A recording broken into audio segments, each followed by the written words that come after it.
Bulacan PNP sa isinagawang relief operation para sa mga nasalanta ng Bagyong Kising dito sa Regional Evacuation Center, Malolos, Bulacan.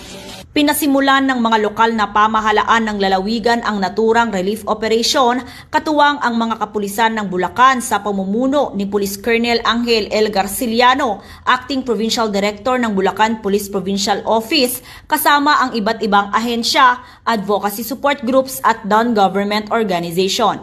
Yung mga itinapak po namin dito ay dadalhin po din sa pinaka-apektadong barangay.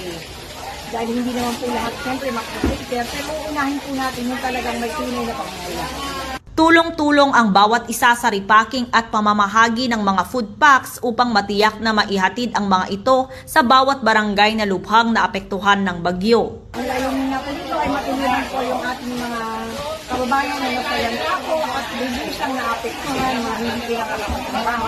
Ano po talaga mga nasa laylayan na ating dito. Sa kabila ng mga hamon, patuloy na ipinamalas ng Bulacan PNP ang kanilang matatag na dedikasyon sa paglilingkod sa bayan, lalo na sa mga panahong higit silang kinakailangan. Ang kanilang aktibong pakikilahok sa mga relief operations hanggang sa pamamahagi ng mga pangunahing pangangailangan ay patunay lamang ng malasakit at bayanihan. Sa gitna ng kalamidad, ang kapulisan ay nagsisilbing haligi ng pag-asa at simbolo ng pagkakaisa para sa sambayanang Pilipino.